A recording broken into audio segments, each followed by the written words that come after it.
नमस्कार मित्रों, nano academy YouTube channel पर आपका स्वागत है। हम क्लास 10th की ये बुक है राजस्थान का इतिहास और संस्कृति ये पढ़ रहे थे। इसमें हम 9 वीडियो अपलोड कर चुके हैं और 10वां वीडियो है राजस्थान के प्रमुख संत ये पढ़ेंगे।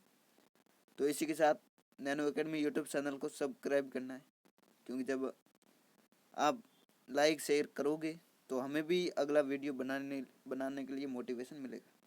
इसके साथ ये टेलीग्राम चैनल है नैनो एकेडमी के नाम से ही, इसको इस पर चले जाना तो ये पीडीएफ है, पीपीटी है, उस पर डाल दी जाएगी आपको यदि चाहिए तो आज 10वां वीडियो है राजस्थान के प्रमुख संत। सबसे पहले देखते हैं धना।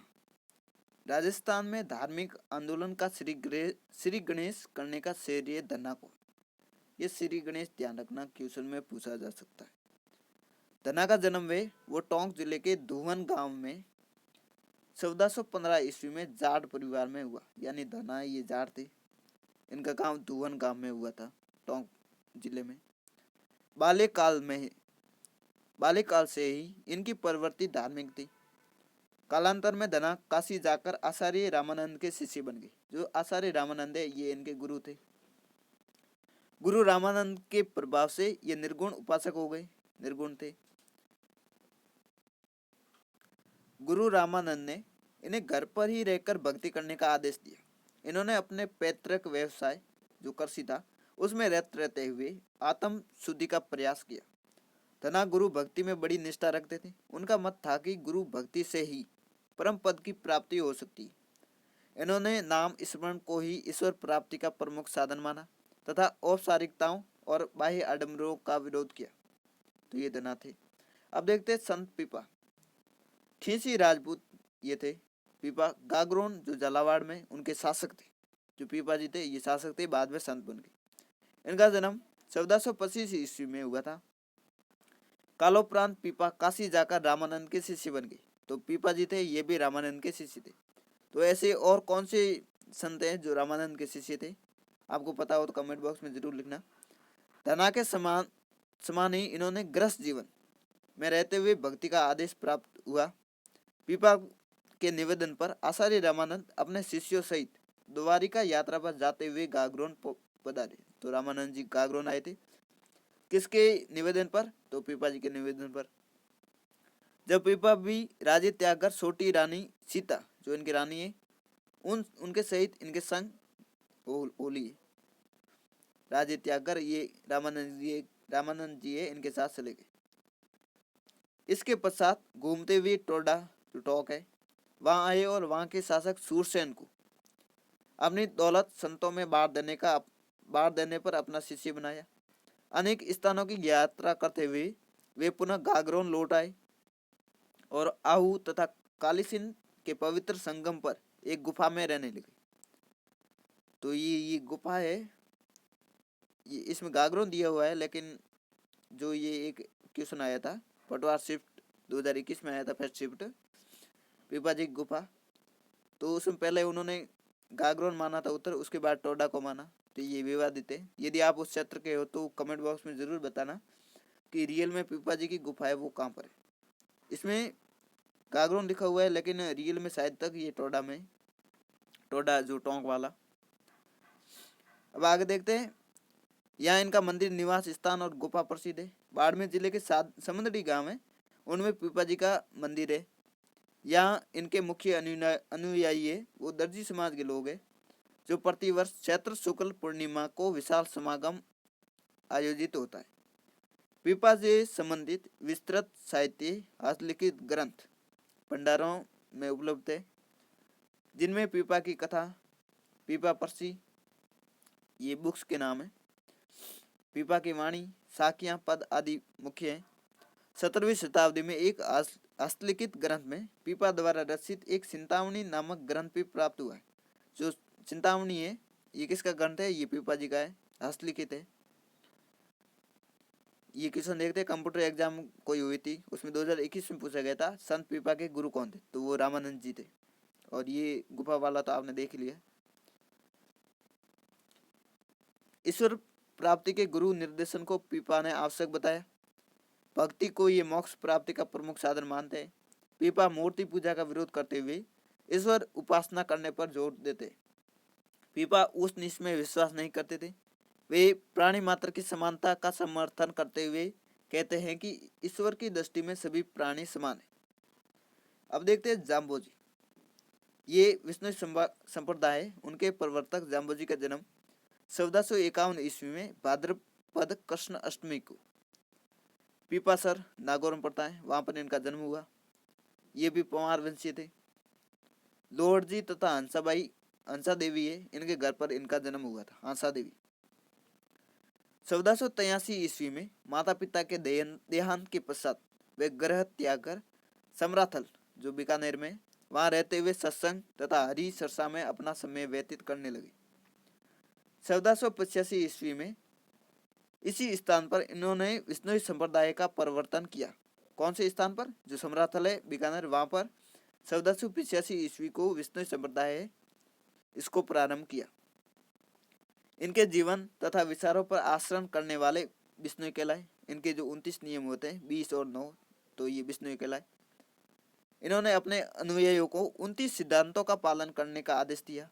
जीव कल्याण तथा वृक्षों की रक्षार्थ प्राणोत्सर्ग करना इस संप्रदाय का इतिहास रहा है। पर्यावरण के प्रति लगाव के कारण जाम्बोजी को पर्यावरण वैज्ञानिक भी कहा जाता है। जाम्बोजी द्वारा रचित मुख्य ग्रंथ जम्ब संहिता, जम्ब सागर शब्दावली और विष्णु धर्म प्रकाश और जम्ब सागर है।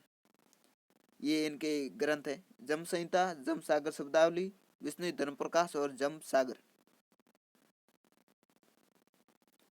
1537 ईस्वी में लालासर गांव है, उसमें इन्होंने जो अपना नश्वर शरीर था उसको त्याग दिया और तालवा गांव है उसके निकट इन्हें समाधि स्थित किया गया। जो लालासर गांव है वहां पर इनका शरीर त्यागा था इन्होंने, और जो तालवा गांव है वहां पर उनकी समाधि है। ये स्थान मुकाम कहलाता है। जो मुकाम है जो तालवा गांव में जहाँ पर इनकी समाधि हुई थी। वर्ष में 2 बार मेला लगता है, कब? फाल्गुन और अश्विन की। फाल्गुन तथा अश्विन की अमावस्या है तब मेला लगता है। कहाँ पर लगता है? मुकाम में मेला लगता है। तब क्वेश्चन देखते हैं। विष्णु संप्रदाय के प्रवर्तक कौन से? रीड 2022 में जो पेपर हुए थे उसमें एक क्वेश्चन था, तो वो जाम्बोजी है। मुकाम किस संप्रदाय से संबंधित है? ये वन रक्षक 2022 JEN 2022 में क्वेश्चन पूछा गया था। तो मुकाम में ये विष्णु संप्रदाय का एक जहाँ पर मेला लगता है, तीर्थ स्थल है। हरे वृक्षों की रक्षा करने वाला संप्रदाय कौन सा है? तो विष्णु संप्रदाय, JEN 2022 में। तो हम मुख्य 2022 में जो एग्जाम हुए रेसेंट में वो देख रहे हैं, क्योंकि ज़्यादा पुराने एग्जाम देखेंगे तो वीडियो लंबा हो जाएगा। अब देखते हैं जसनाथ जी। जसनाथी संप्रदाय, इनके प्रवर्तक जसनाथ जी का जन्म 1482 ईस्वी में कतरियासर, जो बीकानेर में, वहां पर हुआ था। इन्हें हमीर जी जानी जाट और रूपादे का पोष्य पुत्र माना जाता है। यानी इनके पिताजी का नाम हमीर जी जानी थे, ये भी जाट थे, और रूपा जी इनकी माता, रूपादे इनका माता का नाम है। तो जसनाथ जी थे, ये भी जाट थे। लोक विश्वास के अनुसार इन्होंने गोरखमालिया, जो बीकानेर में, वहां पर 12 वर्ष तक कठोर तपस्या करते हुए सभी को जीवों पर दया करने का संदेश दिया।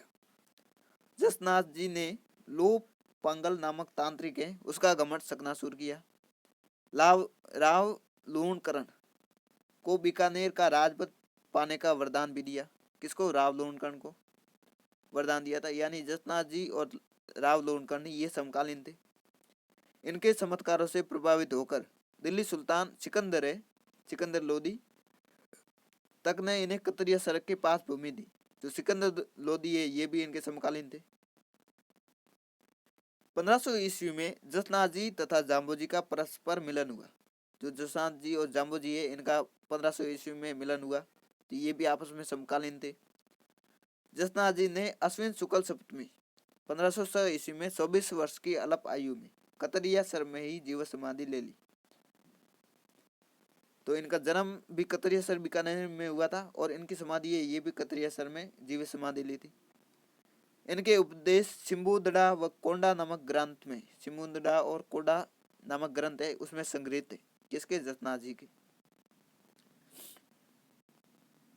कतरिया सरी जसनाथ जी की तपोभूमि व कर्मस्थली है। यहाँ वर्ष में 3 3 बार मेला लगता है। अश्विन शुक्ल सप्तमी, माघ शुक्ल सप्तमी और चैत्र शुक्ल सप्तमी, यानी जो चांदनी सातम है तभी मेला लगता है। लेकिन कौन कौन सा महीना है? अश्विन महीना है, माघ महीना है और चैत्र महीना, 3 मेले लगते हैं। अब क्वेश्चन देखते हैं। ये वन रक्षक नवंबर 2022 में क्वेश्चन पूछा गया था। कतरिया सर किस संप्रदाय की प्रमुख गद्दी है? तो जसनाती संप्रदाय की। बीकानेर के कतरिया सर से संबंधित संत कौन से? जाम्बोजी। ये लेविस्टन 2022 में पेपर हुआ था, उसमें पूछा गया था। अब देखते हैं लाल दास। लाल दासी संप्रदाय है, वो लाल दास जी का है। इनके प्रवर्तक लाल दासी संप्रदाय, इनके प्रवर्तक लालदास का जन्म मेवात प्रदेश जो अलवर है वहाँ के धौलीधूप गांव में श्रावण कृष्ण पश्चिमी 1504 ईस्वी में हुआ। कहाँ पर? मेवात क्षेत्र के ये लोक देवता, ये ध्यान रखना, मेवात क्षेत्र के लोक देवता मेवात क्षेत्र के लोक देवता नहीं, संत है, मेवात क्षेत्र के लालदास जी। इनके पिता का नाम सांदमल तथा माता का नाम समदा था। पिताजी सांदमल और माता समदा। लालदास ने तिजारा के फकीर, जो तिजारा का फकीर थे, गदन चिश्ती को भी से शिक्षित होकर उन्हीं की प्रेरणा स्वरूप धौलीधूप छोड़कर बांदोली ग्राम में, कहाँ पर? बांदोली ग्राम में सिंह शिलाएं पाड़े उस पर कुटिया बना ली। तो इनके गुरु कौन थे? गदन चिश्ती जो तिजारा के फकीर थे। और कहाँ पर इन्होंने कुटिया बनाई? तो बांदोली ग्राम के सिंह शिलाएं पाड़े उस पर। मेवात क्षेत्र में फैली धार्मिक व सामाजिक कुरीतियों को दूर करने हेतु लालदास जी ने नैतिक शुद्धता पर बल दिया। संत लालदास ने हिंदू और मुस्लिम दोनों धर्मों की ईसाइयों को अपनाने का उपदेश दिया, यानी ये भी सांप्रदायिक सद्भावना के लोग संत थे। इनका मानना था कि ईश्वर वाला एक है और दूसरों को कष्ट पहुंचाना स्वयं, जो दूसरों को कष्ट पहुंचाता है स्वयं उसका जीवन कष्टमय हो जाता है। मेव मुसलमान है, वो लालदास जी को पीर मानते। कौन से मुसलमान? मेव। लालदास की चेतावनियां इनका मुख्य काव्य ग्रंथ है। जो ये लालदास जी की चेतावनी है इनका ग्रंथ है। नगला है, नगला में 1648 ईस्वी में 108 वर्ष की दीर्घायु में इनका निधन हो गया। इनकी समाधि है वो शेरपुर में। तो इनकी समाधि कहाँ पर है? शेरपुर में, जहाँ पर अश्विन मास की एकादशी व माघ पूर्णिमा का मेला लगता है। कब का मेला लगता है? अश्विन माघ की एकादशी और माघ पूर्णिमा को मेला लगता है। कहाँ पर? शेरपुर में। अब क्वेश्चन देखते हैं। मेवात से संबंधित संत है, ये लेविस्टन 2022 में पूछा गया, तो वो है लालदास जी। अब देखते हैं संत हरिदास। और एक बात बता दूं, ये संतों में कुछ क्वेश्चन है जो इनके हटकर आते हैं, यानी इस बुक से नहीं होकर बाहर से आते हैं। तो पहले तो हमारा स्टार्ट में तो हम यही देखेंगे कि जो इसमें संत दिए है उसकी एक एक लाइन हम याद कर लें, उसके बाद एक्स्ट्रा मटेरियल पढ़ेंगे। अब देखते हैं संत हरिदास, निर्जनी संप्रदाय के संस्थापक। कौन सा संप्रदाय? निर्जनी। संत हरिदास का जन्म डीडवाना तहसील है जो नागौर में, उसके कापड़ोद गांव में 1455 ईस्वी को इनका जन्म हुआ था। कहाँ पर? डीडवाना के कापड़ोद गांव में। इनका मूल नाम हरि सिंह सांकला, ये भी सांकला थे। और प्रारंभ में लूटमार करना इनका पेशा था, लेकिन एक सन्यासी के उपदेशों से इनका जीवन बदल गया। 1513 ईस्वी में इन्होंने बौद्ध या जो ज्ञान है वो प्राप्त किया और अपना नाम हरिदास रख दिया। तो इन्होंने अपना नाम हरिदास कब रखा? 1513 ईस्वी, क्योंकि इनको ज्ञान की प्राप्ति हो गई थी। इन्होंने निर्गुण भक्ति पर जोर दिया, ये निर्गुण संत थे। और कुरीतियों का विरोध किया। इन्होंने निर्जनी संप्रदाय आरंभ किया, जो संप्रदाय का नाम था वो निरंजनी संप्रदाय था। इस संप्रदाय में परमात्मा को अलख निरंजन या हरि निरंजन कहा जाता है। संत हरिदास के आध्यात्मिक विचार मंत्र राजप्रकाश और हरिपुरुष की वाणी नामक ग्रंथों में संकलित है। तो इनके ग्रंथ है, इनके जो विचार है वो राजप्रकाश तथा हरिपुरुष की वाणी नामक ग्रंथों में संकलित है। डीडवाना में ही इनका देहांत हो गया। कब? 1543 ईस्वी को। अब देखते हैं दादू दयाल। दादू दयाल को राजस्थान का कबीर कहते हैं। इनका जन्म अहमदाबाद गुजरात है। वहाँ फाल्गुन शुक्ल अष्टमी 1544 ईस्वी को माना जाता है। बढ़न जो वरदानंद है नामक संत से दीक्षा प्राप्त करके दादू 1568 ईस्वी में सांबर आकर रहने लगे और दुनिया का कार्य आरंभ किया। तो इनके गुरु थे ये वरदानंद थे। यहाँ से दादू ने उपदेश देना आरंभ किया। कहाँ पर? सांबर। सांबर में आकर रहने लगे और यहाँ पर ही इन्होंने उपदेश देना आरंभ किया। 1575 ईस्वी में दादू अपने 25 शिष्यों के साथ आमेर चले गए। कब? 1575 ईस्वी को, जहाँ अगले 14 वर्षों तक इन्होंने निवास किया। दादू ने 1585 ईस्वी में मुगल सम्राट अकबर से भेंट की। तो अकबर से भेंट किसने की? दादू दयाल ने। तो दादू दयाल अकबर से भेंट करने हेतु फतेहपुर सीकरी की यात्रा की। कहाँ पर यात्रा की? फतेहपुर सीकरी की यात्रा की। दादू तत्कालीन ढूंढाड़ और मारवाड़ राज्यों में यात्रा करते व उपदेश देते। 1602 ईस्वी में फुलेरा के समीपवर्ती ग्राम में नारायण है, वहां आ गई और जहाँ ज्येष्ठ कृष्ण अष्टमी 1603 ईस्वी को इन्होंने देह त्याग दी। कहाँ पर? जो नारायणा गांव है फुलेरा के समीप है, वहां पर इन्होंने देह त्याग दी। दादू के पार्थिव शरीर को उनके निर्देशानुसार इस समीप इस बेराना की पहाड़ी है, उसके नीचे दादू खोल नामक स्थान पर रख दिया। दादूपंथी इस स्थान को अत्यंत पवित्र मानते। कौन सा स्थान? दादू खोल, जो बेराने की पहाड़ी के निकट है। दादू ने ब्रह्म, जीव जगत और मोक्ष पर अपने उपदेश सरल भाषा में दिए। कौन सी भाषा? सदुगड़ी। दादू जी की वाणी तथा दादूरा दुआ नामक ग्रंथों में, ये दो ग्रंथ है, दादू जी की वाणी और दादूरा दुआ नामक ग्रंथों में दादू के उपदेश व विचार मिलते। दादू कबीर की तरह ही सुधारवादी, आचरण और मोक्ष के मूल्यों को मानने वाले, परम तत्व की तलाश करने वाले थे। दादू ने कर्मकांड, जाति प्रथा, मूर्ति पूजा, रूढ़िवादिता आदि का घोर विरोध किया। ये इनके शिष्य को नाम है गरीबदास, मिस्किनदास, सुंदरदास, बकनाजी, रजब, माधोदास आदि दादू के प्रसिद्ध शिष्य थे। तो ये लाइन बहुत इंपोर्टेंट है। ये इनके शिष्यों के नाम कई एग्जाम पूछे गए थे। गरीबदास, मिस्किनदास, सुंदरदास, बकनाजी, रजब, माधोदास ये इनके शिष्य थे। ये RS प्री 2021 में क्वेश्चन पूछा गया था और JN 2022 में भी ऐसा ही क्वेश्चन पूछा गया था।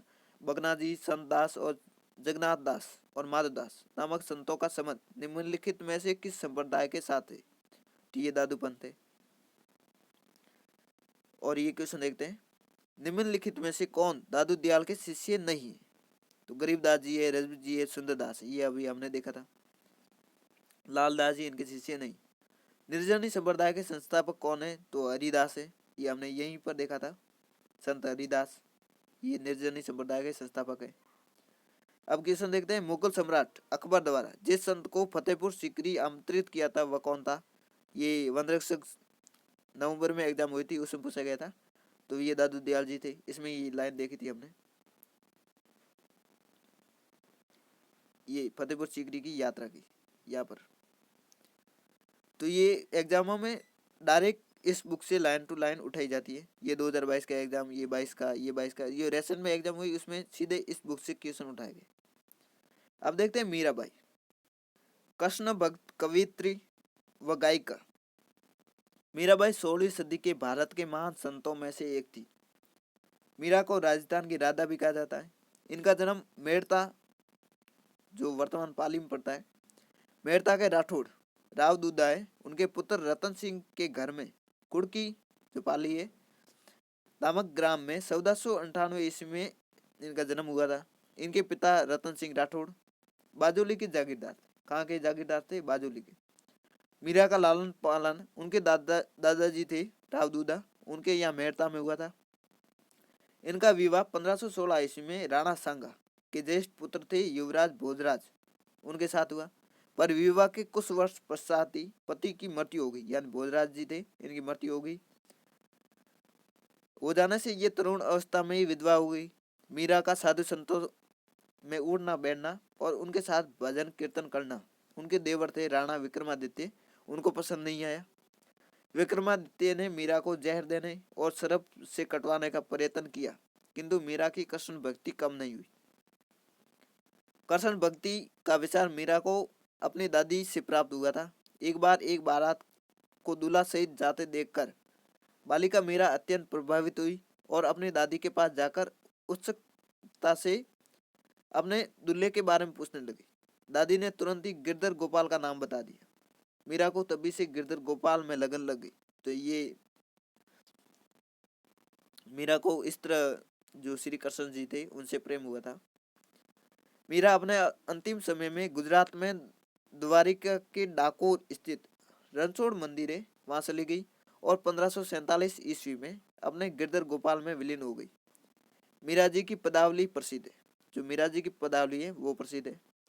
इनकी भक्ति का मुख्य विशेषता ये थी कि उन्होंने ज्ञान से अधिक श्रद्धा, भावना व श्रद्धा को महत्व दिया। मीरा की भक्ति माधुरी भाव की रही है। तो ये लाइन अभी तक एग्जाम पूछी नहीं गई है, लेकिन ये पूछी जा सकती है कि मीरा की जो भक्ति है वो माधुरी भाव की रही। अब देखते हैं संत राणा भाई। राजस्थान की दूसरी मीरा, ये लाइन याद रखना, राजस्थान की दूसरी मीरा। संत राणा बाई का जन्म मारवाड़ की हरनावा, जो मकराना के पास है नागौर में, वहां पर इनका जन्म, मकराना के हरनावा गांव है उनमें इनका जन्म हुआ था। कब हुआ? वैशाख शुक्ल तृतीया को 1504 ईस्वी को एक जाट परिवार में हुआ था। इनके पिता का नाम राम गोपाल तथा माता का नाम गंगाबाई था। पालड़ी के संत थे चतुरदास, उनकी शिष्या बन गई। 66 वर्ष की उम्र में अरनावा गांव में फाल्गुन शुक्ल त्रयोदशी को 1517 ईस्वी में रानाबाई है उन्होंने जीवित समाधि ली। यहाँ प्रतिवर्ष भाद्रपद शुक्ल त्रयोदशी को, जो भाद्रपद शुक्ल त्रयोदशी है, को एक विशाल मेला आयोजित किया जाता है। तो संत रानाबाई है ये राजस्थान की दूसरी मीरा है। इनका जन्म अरनावा में हुआ था वैशाख शुक्ल तृतीया को 1504 ईस्वी में। ये जाट परिवार से थी। जो इनके गुरु थे वो चतुरदास जी पालड़ी के संत थे और अरनावा में ही इनकी जो जीवित समाधि ली थी। अब क्वेश्चन देखते हैं, कुड़की किस जिले में स्थित है? तो कुड़की ये पाली में, ये एसआई में पूछा गया 2021 में। राजस्थान की दूसरी मीरा संत रानाबाई का जन्म कहाँ हुआ? तो दूसरी मीरा यहाँ आ गया, जन्म हुआ था अरनावा में। ये 12 दिसंबर 2022 को वनरक्ष की सेकंड शिफ्ट थी उसमें ये पूछा गया था। अब देखते हैं संत मावजी। संत मावजी का जन्म 1714 ईस्वी में सावला ग्राम है वहां पर हुआ था। संत मावजी ने अपने विचारों को स्थायी एवं साकार रूप देने हेतु निष्कलंक नामक संप्रदाय की स्थापना। जो निष्कलंक संप्रदाय, इसकी स्थापना किसने की? संत मावजी ने। कहा जाता है कि जब उनकी आयु 12 वर्ष थी तो ये घर छोड़कर माही और सोम नदी का संगम है पर एक गुफा में तपस्या करने लगे। इसी स्थान पर 1784 माघ शुक्ल एकादशी गुरुवार को इन्हें ज्ञान प्राप्त हुआ और इसी दिन वहां पर मावजी ने बेणेश्वर नामक धाम की स्थापना की। बेणेश्वर धाम की स्थापना कहाँ पर, कौन सी नदी पर? माही और सोम नदी का संगम है वहां पर। इसके बाद इन्होंने धर्मोपदेश देना आरंभ किया और अपने शिष्यों के बिना किसी भेदभाव के सभी जातियों के लोगों को शामिल किया। जो संत महावजी के शिष्य थे वो सभी जातियों के लोग थे। इन्होंने लसाड़ा के पटेल भक्त की दान राशि से अहमदाबाद से कागज मंगवाया और धौलागढ़ में एकांतवास रहकर 5 बड़े ग्रंथों की रचना की, जिनके संदों की संख्या 72,96,000 बताई गई है। इतने संद इन्होंने लिखे थे। वाद विवाद की शैली में ये लिखे गए और ये ग्रंथ सोपड़ा कहलाते हैं। महावजी के सोपड़े वो केवल दीपावली के दिन ही बाहर निकाले जाते हैं। महावजी के अनुयायी इन्हें विष्णु का 10वां अवतार कल्कि अवतार है वो मानते हैं। डूंगरपुर जिले में इनके अनुयायी बड़ी संख्या में है। इनका मुख्य मंदिर साबला है, साबला गांव है वहां पर है, जहाँ महावजी की शंख, चक्र, गदा और पद्म सहित घोड़े पर सवार चतुर्भुज मूर्ति है। तो ये लाइन याद रखना, कई एग्जाम में पूछी जा सकती है। बेणेश्वर धाम पर माघ शुक्ल पूर्णिमा को सोम, जाखम और माही नदियों का जो त्रिवेणी संगम है वहां पर मेला लगता है। कौन सा? बेणेश्वर धाम पर। अब देखते हैं रामशरण। जयपुर राज्य के अंतर्गत सोडा गांव है, वहां पर माघ शुक्ल चतुर्दशी 1719 ईस्वी को वैश्य कुल में बखतराम और देवजी के यहाँ रामकिशन का जन्म हुआ। रामकिशन है ये रामशरण का मूल नाम था। मेवाड़ के दांतड़ा ग्राम में महाराज कृपाराम जी से 1751 को दीक्षा प्राप्त करके रामकिशन रामशरण बन गए। तो इनके गुरु का नाम क्या था? कृपाराम जी। 1758 ईस्वी में गलता जी के मेले के समय साधुओं के धर्म के प्रतिकूल व्यवहार को देखकर इनका मन संसार से उसट गया और राम शरण जी वैरागी हो गए। जो गलता जी का मेला है, वहां पर साधुओं के धर्म के प्रतिकूल जो व्यवहार देखा था इन्होंने, उनके बाद ये वैरागी हो गए। इसके बाद भीलवाड़ा में साधना करते हुए इन्होंने निर्गुण भक्ति, ये भी निर्गुण भक्ति से, और सभी के प्रति प्रेम का उपदेश दिया। मूर्ति पूजकों द्वारा परेशान करने पर रामशरण कुहाड़ा गांव है, वहां पर चले गए। शाहपुरा से निमंत्रण प्राप्त होने पर वह शाहपुरा चले गए। शाहपुरा नरेश रण सिंह, उन्होंने इनके रहने के लिए एक छत्री का निर्माण करवाया। जो इनके लिए छत्री का निर्माण किसने कराया? शाहपुरा नरेश रण सिंह। और एक मठ भी स्थापित करवाया, मठ स्थापित कराया। राम नाम स्मरण करते हुए 1798 ईस्वी में शाहपुरा में ही इनका निधन हो गया। जो रामशरण का निधन है वो शाहपुरा में हुआ। इन्होंने आध्यात्मिक उपदेश अणभवानी नामक ग्रंथ में संकलित है। इनके जो उपदेश है वो अणभवानी ग्रंथ है, उसमें संकलित है। रामशरण जी द्वारा प्रवर्तित पंथ है रामशनई संप्रदाय। कौन सा संप्रदाय है? रामशनई। इस संप्रदाय के 4 प्रधान शाखा है। जो रामशनई संप्रदाय है, इनकी 4 प्रधान शाखा है। इन शाखाओं में रामशरण को शाहपुरा शाखा का संस्थापक बताया गया। जो रामशरण जी है, ये शाहपुरा शाखा है, उसके संस्थापक है। अन्य 3 शाखा है, उसमें रेण है, सीतल है और खेड़ा शाखा, उनके संस्थापक। जो रेण शाखा है उसके दरियाव जी है, सीतल शाखा है उसके हरिराम दास जी है ये, और जो खेड़ा शाखा है उसके संस्थापक रामदास जी माने गए। रामशनई संप्रदाय का फूलडोल महोत्सव है। इस संप्रदाय की अपनी विशेषता है। जो ये इनके 3 शाखाएं और उसके संस्थापक हैं, ये कई एग्जामों में मिलान करवाया जाता है।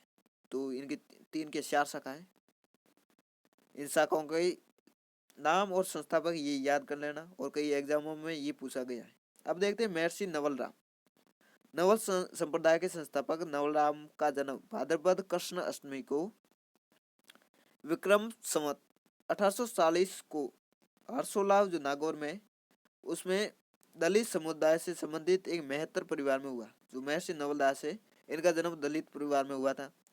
बसवन में आध्यात्मिकता की ओर इनका झुकाव देखकर इनके पिता थे खुशहाल राम, उन्होंने इन्हें रामानंद संप्रदाय के संत कर्ताराम के पास भेज दिया। तो इनके गुरु थे वो कर्ताराम जी थे।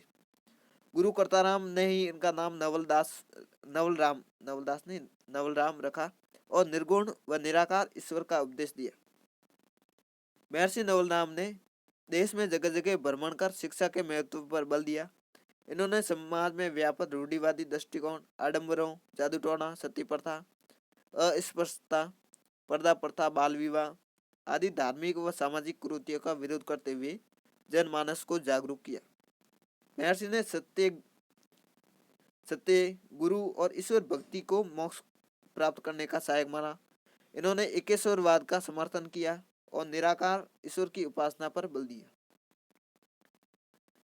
ये एक दुआ है। साधो भाई हम निर्गुण दिदारा, नाम अनाम में ही नाही, अबे अखंड स्वरूप हमारा। महर्षि नवलराम ने मारवाड़ी भाषा में अनेक भजन, ये याद रखना, मारवाड़ी भाषा में जो अनेक भजन, दोवे, श्लोक, छंद और सपाइयों की रचना किसने की? तो वो महर्षि नवलराम ने की।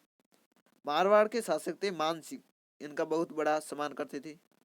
नवल संप्रदाय की प्रमुख पीठ जोधपुर में, जो नवल संप्रदाय की पीठ है वो जोधपुर में, जो मान सिंह है ये इनके सम्मान करते थे। अब देखते हैं सांगलिया धुनी, जो सीकर में, सीकर जिले के धौन तहसील के सांगलिया ग्राम में स्थित ये आश्रम सर्वगी संप्रदाय उनका प्रमुख केंद्र है।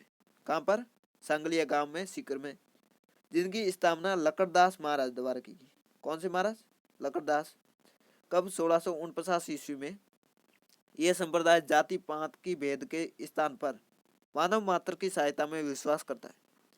झाड़ फूंक व ताबीज में अविश्वास प्रकट करते हुए अनुयायियों को सदमार्ग पर चलने की शिक्षा दी जाती है। अनुयायियों का मुख्य अभिवादन है वो जय साहिब है। इनके अनुयायी है, उनका जो मुख्य अभिवादन है वो जय साहिब है।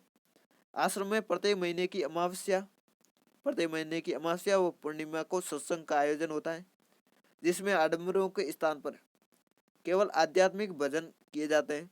ग्रामीण क्षेत्र में शिक्षा को बढ़ावा देने के लिए आश्रम द्वारा बाबा खीमादास महाविद्यालय का संचालन किया जाता है।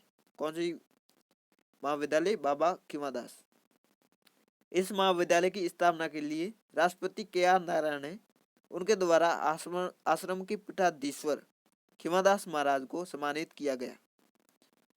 तो ये राजस्थान के लोक देवता और लोक संत का चैप्टर समाप्त हुआ। ये कुछ क्वेश्चन है, अब इनके आंसर आपको कमेंट बॉक्स में लिखना है। और ये यूट्यूब चैनल है हमारा नैनो एकेडमी, और टेलीग्राम चैनल, टेलीग्राम पर आपको PDF मिल जाएगी। तो चैनल को लाइक शेयर सब्सक्राइब भी करना है, कमेंट करना है, क्योंकि आप यदि वीडियो को ज़्यादा शेयर करेंगे तो हमें भी मोटिवेशन मिलेगा कि अगला वीडियो लाए। तो वीडियो को लाइक शेयर करना। धन्यवाद।